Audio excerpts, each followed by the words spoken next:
Hi, this is Rebecca. And this is Brandon. And we're a couple of theater nerds. We like watching movies and love talking about movies. And inevitably disagreeing on movies. So come along with us as we discuss and argue and... As we do those things. As we watch a movie and disagree on the movie. This is the Drive Home Reviews podcast.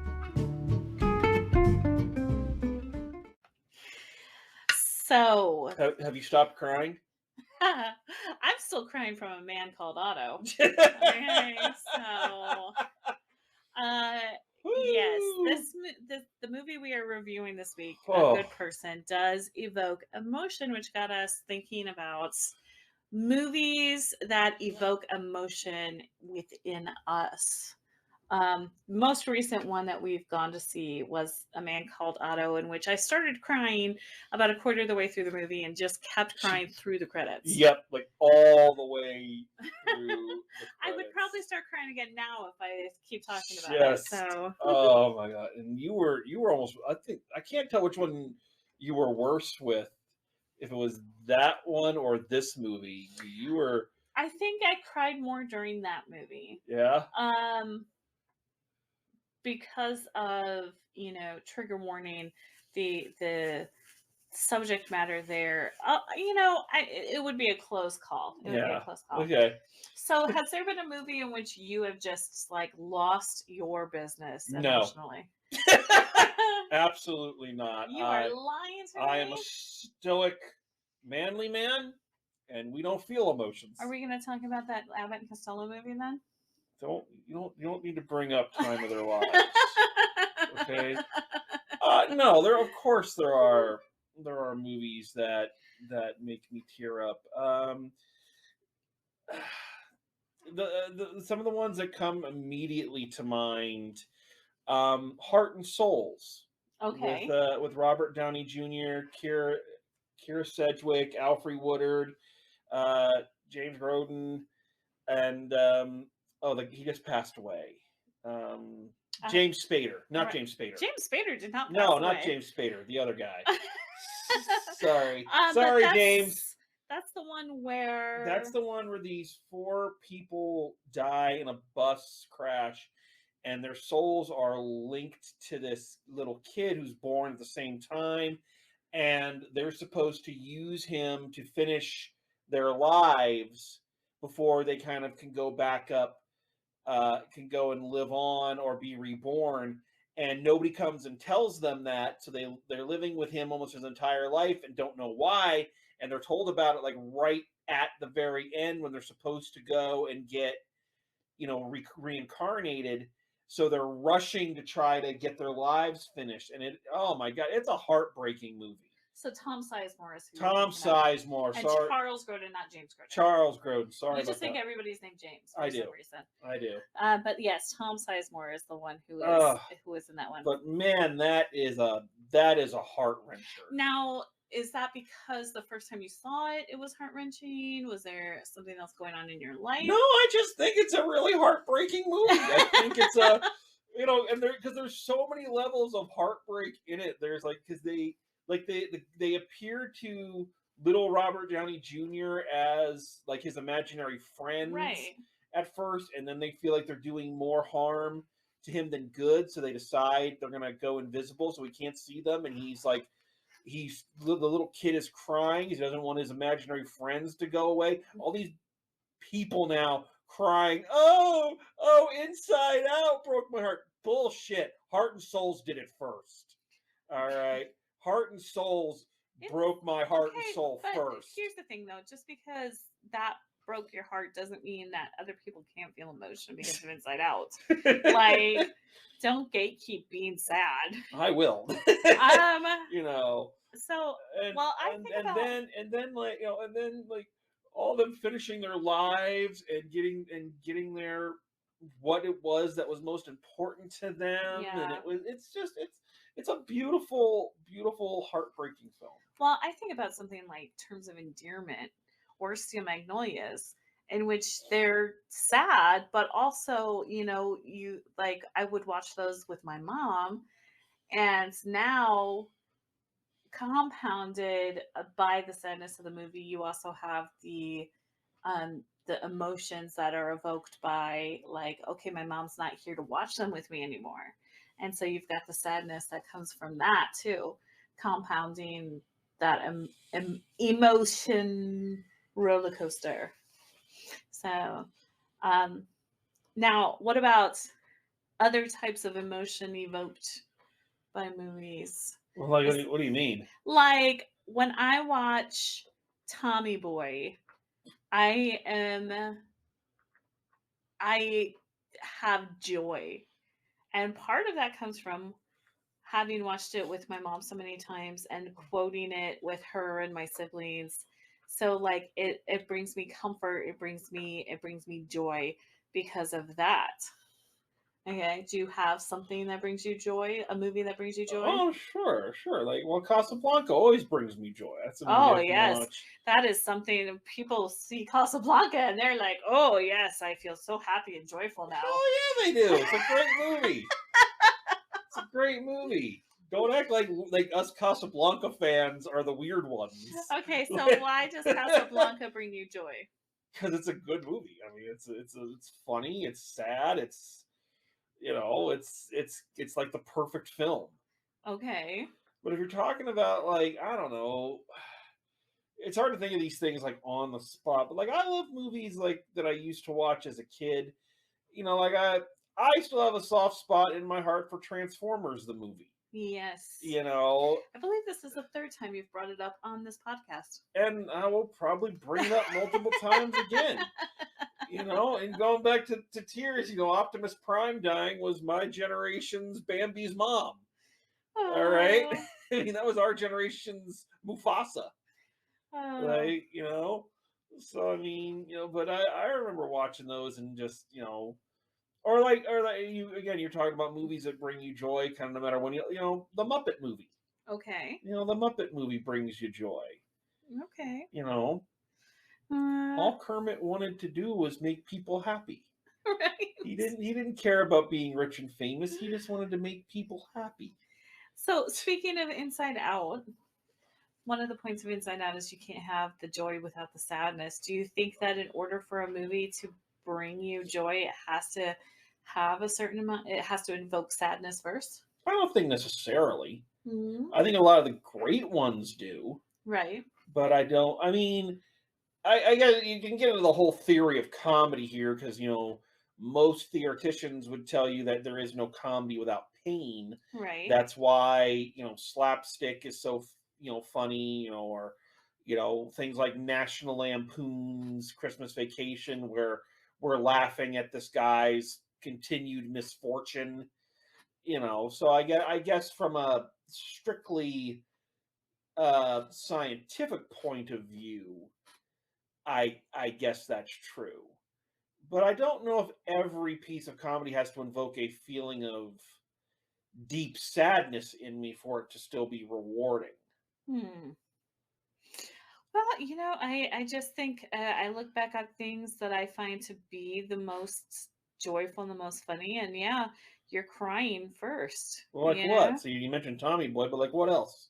Well, yeah, well, Tommy Boy is one of them. Like, he's not very far into the movie when he loses his dad, you know? Like, you have to, maybe this comes from having, you know, a family that had lots of cancer and death in it, but I think a lot of humor comes from dark places. Oh, Yeah. believe me, I know that. So I think yeah. I mean, mm, when my mom was going through cancer or going through chemo, I said she had a chia pet head.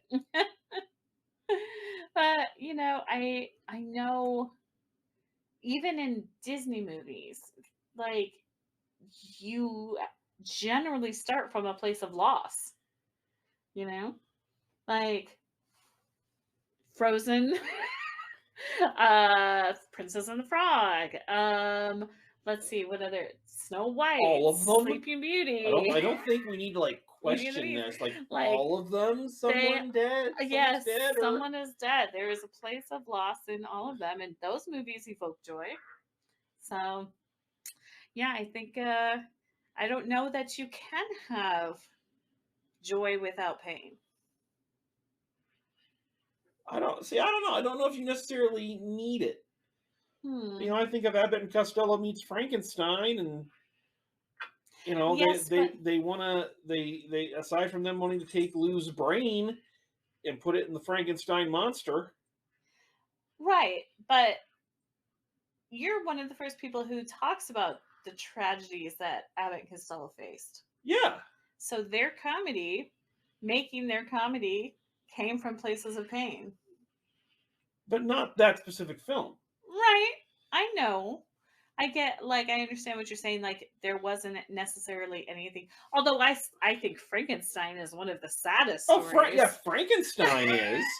like I cried during Bride of Frankenstein. But I mean, okay, or things like Hot Shots.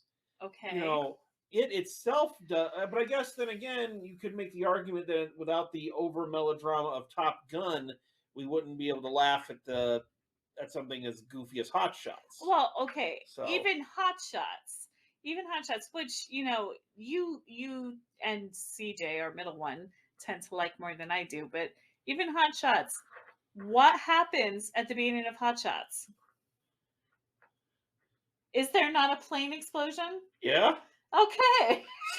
There's tragedy and loss at the beginning of the comedy. Okay, but again, I can't tell like what you're arguing for. If you're arguing for that comedy comes from pain, yeah, I've already agreed with that. Like, no, you said that's what a theoretician would say, but you don't know that it's necessarily But I'm saying you don't necessarily need a comedy that doesn't make me feel sad first. I think I mean, obviously, you're not going to cry over the loss at the beginning of Hot Shots. Okay, but that doesn't mean that it's not a tragic loss.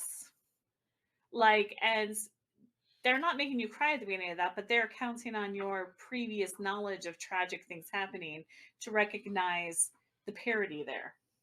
Okay. So, I don't know. I also think that a lot of the best humor comes from places of satire, which comes from pointing out something that's wrong with society. So, yeah, if you're really getting down to the nuts and bolts of entertainment, nothing is purely made just for consumption. And if it is made purely for consumption, then it's generally not worth the film that it's printed on. Okay. What? Nothing. Anyways, movies that evoke emotion. I will say this one definitely we're gonna have a lot to talk about in that department. Yeah. So shall we get to it? Yeah, let's do it. Get your Kleenex.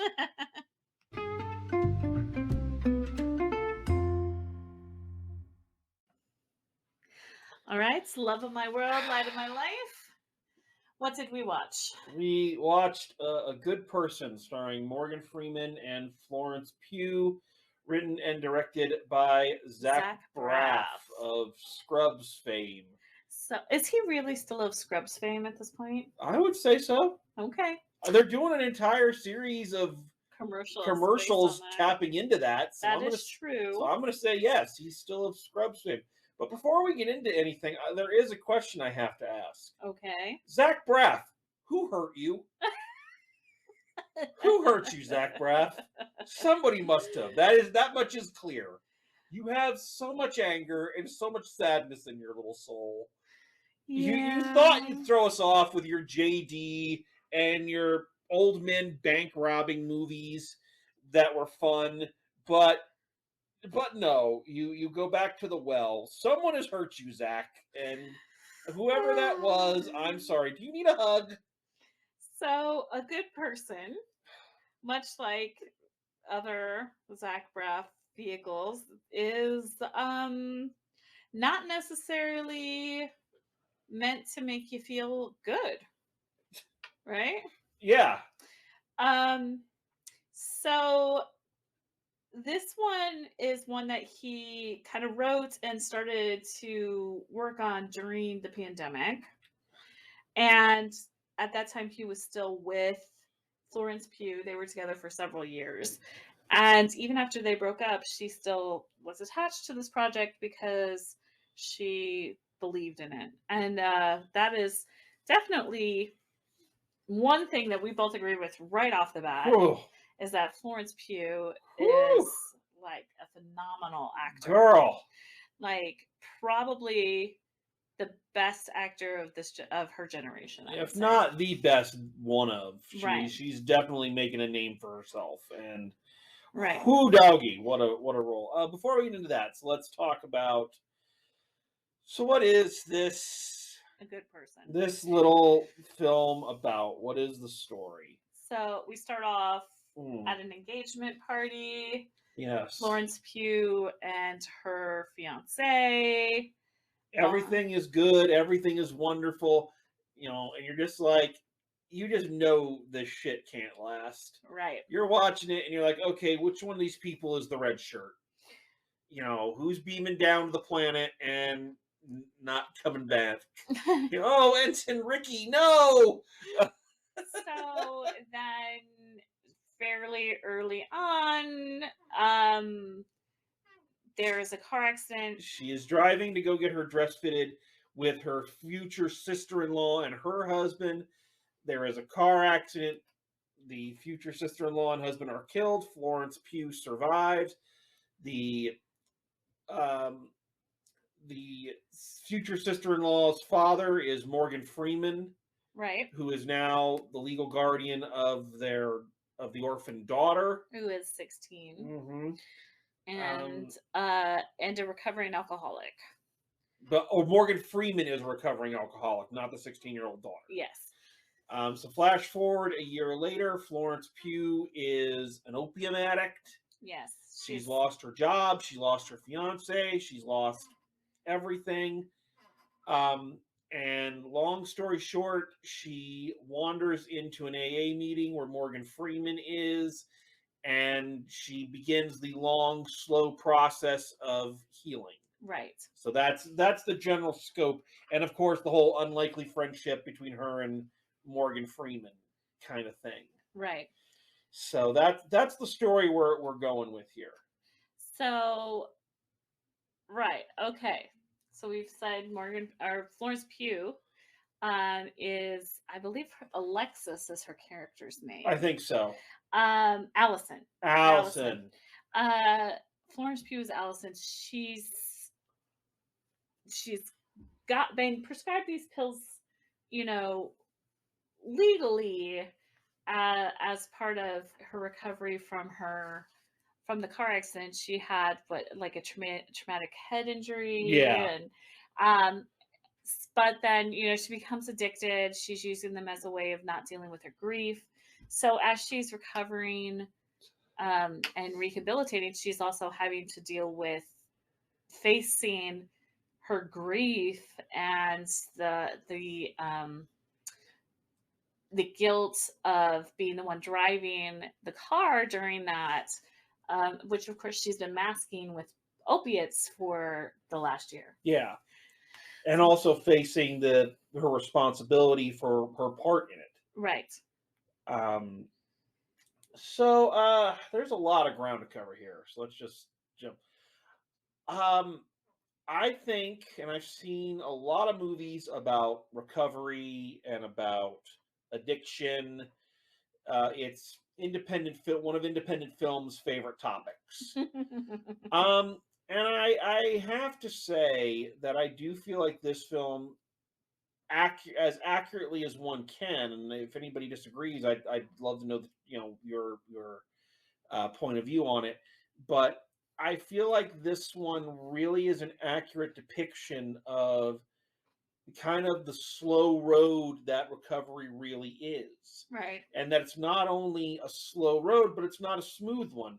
There are bumps. A lot of people in recovery relapse. Mm-hmm. before finally, that hitting rock bottom or finally, making their way back out of it. And I think this film takes us on again, I say a very slow burn Right. through Florence Pugh's recovery. And we mentioned this a second ago, and I think it bears repeating. Man, what a performance she gives! Yeah.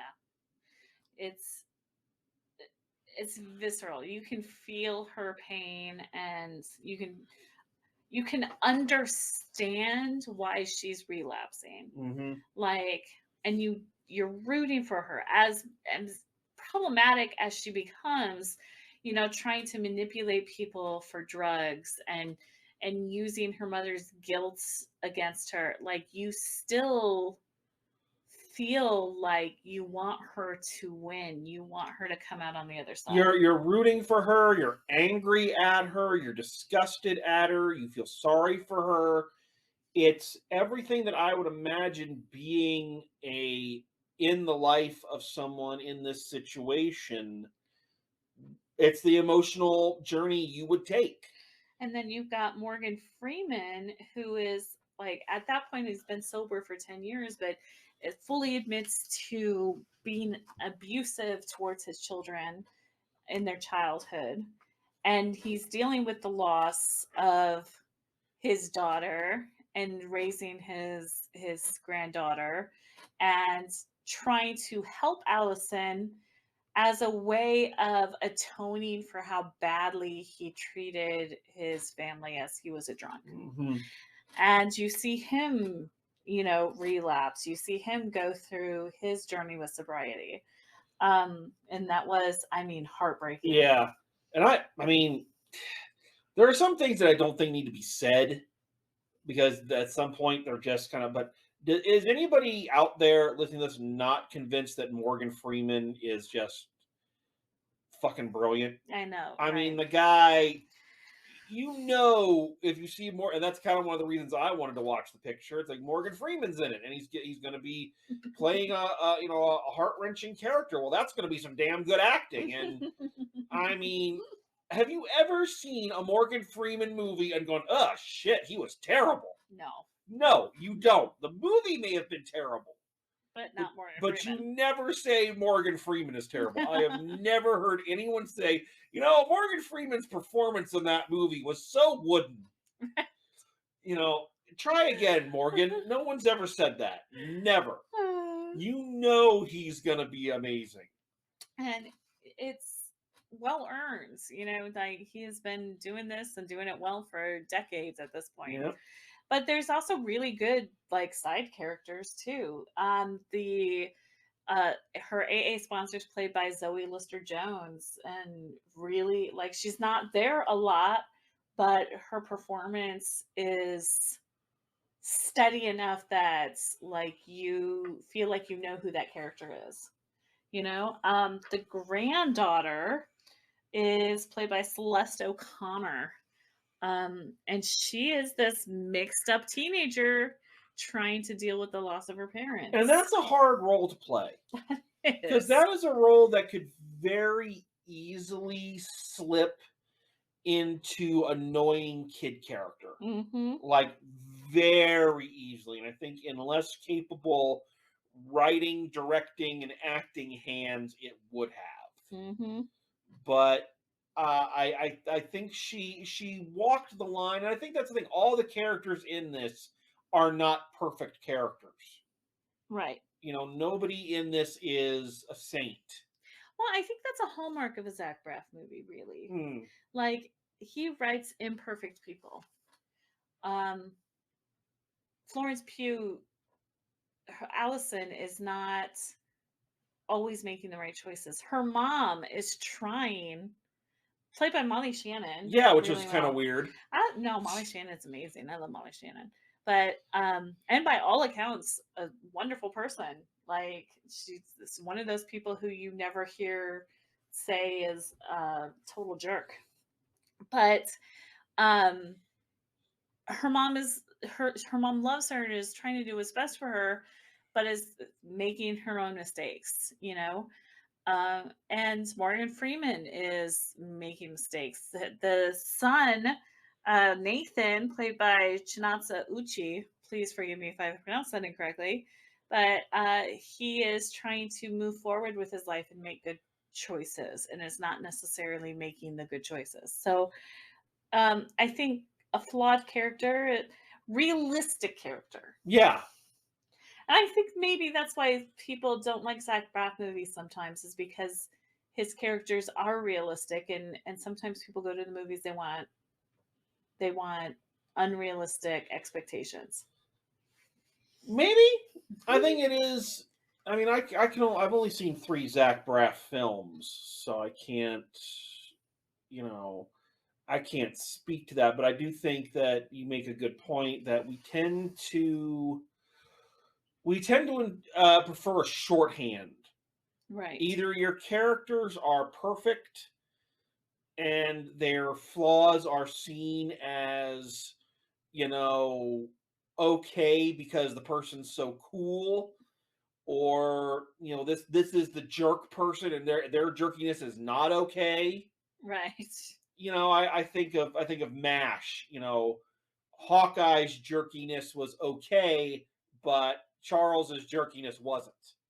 Okay. So we tend to enjoy that more black and white shorthand. But the idea of showing a character as they would say warts and all is it's confusing to an audience sometimes, just because we're not used to it. But yeah, I think that's one of the things that made this film kind of hard, is that it was a uh, you felt for all the characters, and you were mad when they messed up, and yet you felt sorry for them when they messed up, and you wanted to see them do better. And so it took you with it on the journey that it was going through. Right. And you spoke about the realistic journey of an opium addict, and I'm going to have to say that, like, having been through the family side of it and seen it from the family side, um, definitely it was there. It was, I don't have a problem. I'm fine, but I'm going to get on the phone and call every doctor I know and try to convince them to give me pills. I'm going to go and try to coerce the pharmacist. I'm going to try to get my family members to give me things. I'm going to, and that desperate moment where the person that you know and you love and who was this wonderful, sweet, caring person in your life just become so desperate that they're willing to do anything, including scream and belittle you and treat you horribly, um, because they have to feed their addiction. And it's a mental illness. This is something that we've talked about, is it's hard, like a substance abuse disorder is a mental illness that you have to treat as a, a disease. You can't treat it as like, oh, you just stop, just don't do that, just make better choices. Now there's a mental health component that has to be taken care of in order for your sobriety to be successful, you know? So I think that this movie does a really good job of showing that. She tries to do it on her own. She tries to kind of half-ass it, but you can't. Like, it's got to be a full-on all or You nothing got to use your situation. whole ass. You got to use your whole ass. You can't half-ass. You got to whole ass it. Right. That's the thing. Mhm. There's a wonderful character bit in this that I really like. Kind of the metaphor for the film is Morgan Freeman's character builds model trains. Yes. Model trains in his basement, very elaborate setups, and the subject of his little scenes are his life, but they're his life the way they wish they had went. Right. So he's recreating a perfect life that he didn't have. Things like when he came back from Vietnam in his little train world. His father was there at To the train station to meet him, but in reality, he was at home, drunk on the sofa. pass out in the backyard. Yeah. Right. So I liked that, and that kind of that ability to control the shit in your life, and even if it's in a fantasy way. I think it was his form of therapy. Yeah.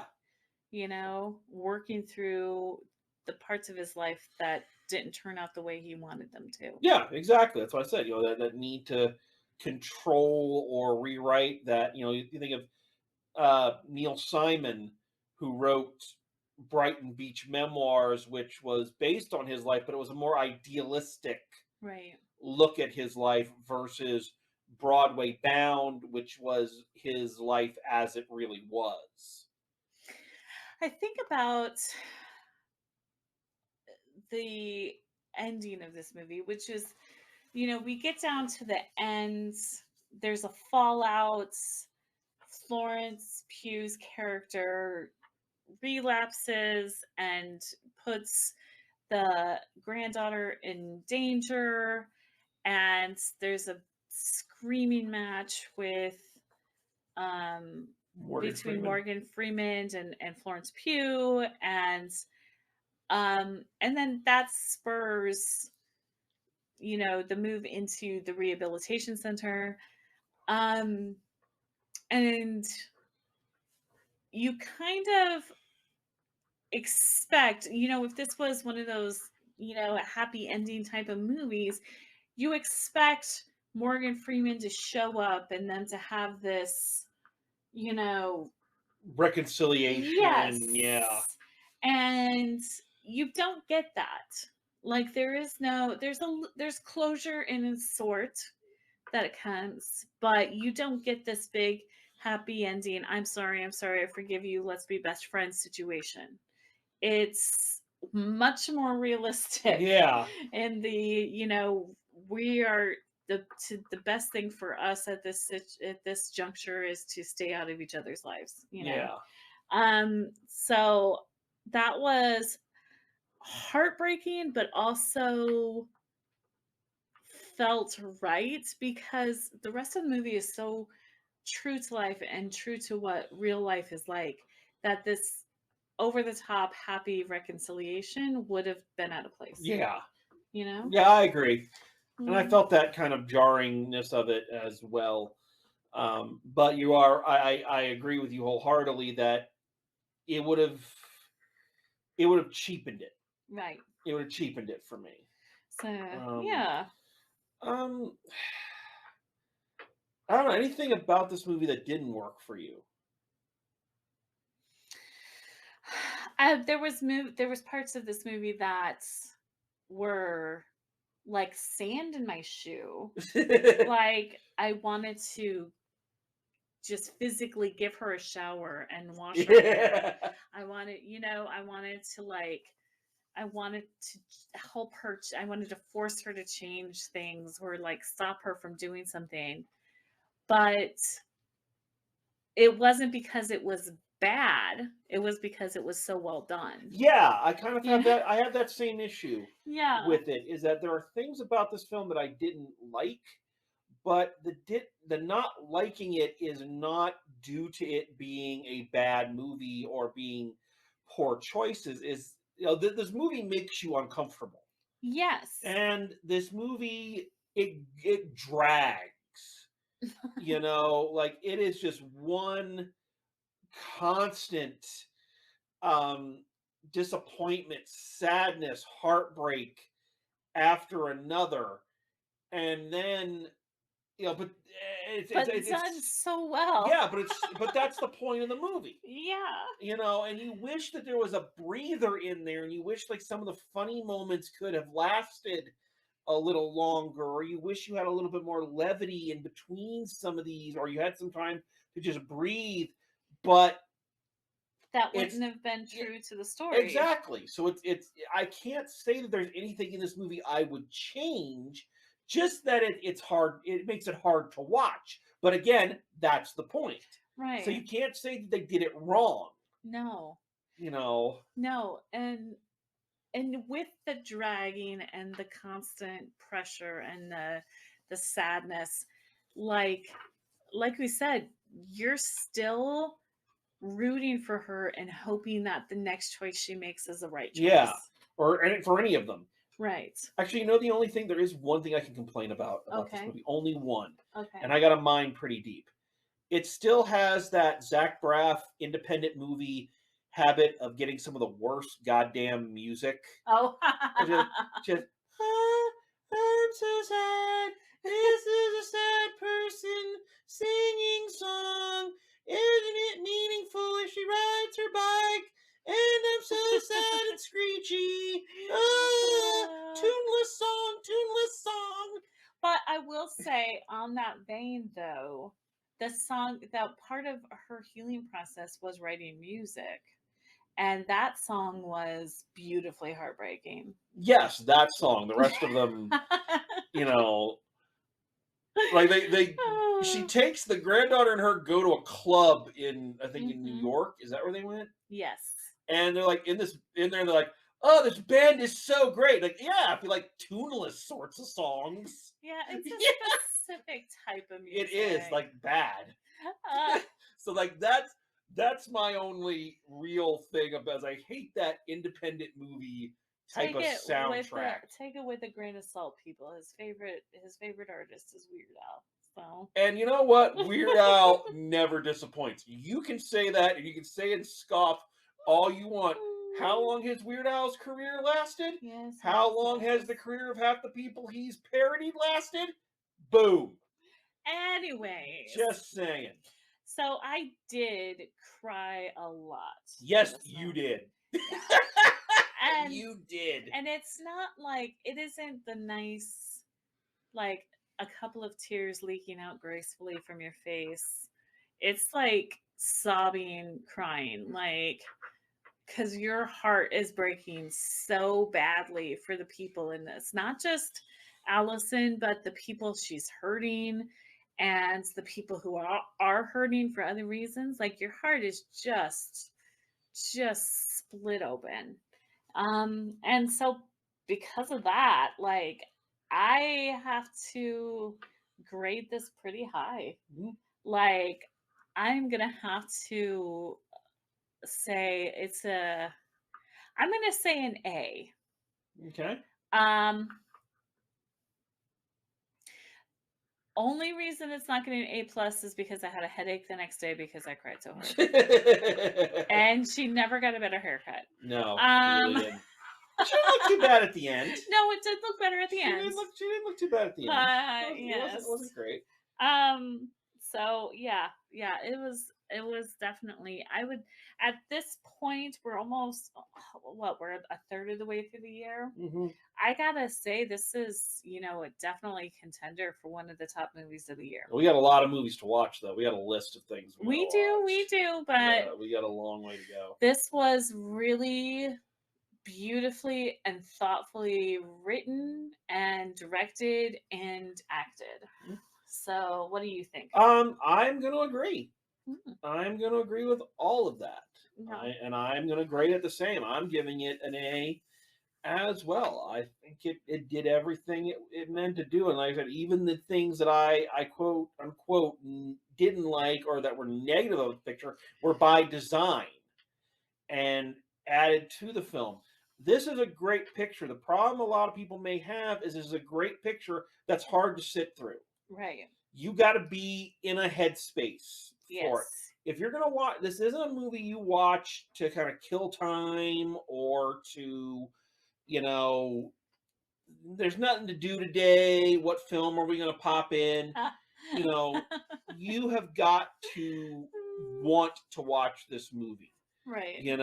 So I think this is a great movie. This is a tour de force of acting. I think it's very well directed and written. So Zach Braff did a really great job on both fronts. Great cast.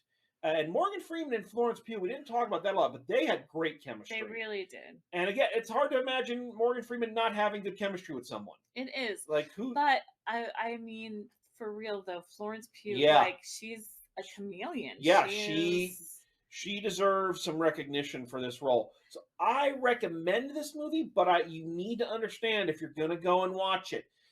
This is kind of like sitting down to read a biography or sitting down to read a really in-depth history book. This is not something you watch to be entertained. Right. It's you watch to learn, you watch to see the great performances. So you go into it with that headspace and you'll appreciate it. It was, I mean, it's beautifully done, but heartbreakingly so. Yes, very much so. Kind of looking at things like The Whale. Right. And things like that. You watch this type of movie to be depressed. Or to have that catharsis of purging. Just crying your eyes. Yeah, purging that emotion. So well, the next time we'll do something a little on the lighter side. Yeah. Well, depends. Do you find serial killers to be lighter? I know your daughter does. I know your daughter does. Yeah, next time we'll talk about the Scream franchise, but for this time, let's wrap it up before I start crying about the movie again. All right. So there it is. Thank you very much for joining us. Thank you, my love, as always. Thank you. And thanks for coming along with us. And as always, drive safe, and we'll see you at the movies.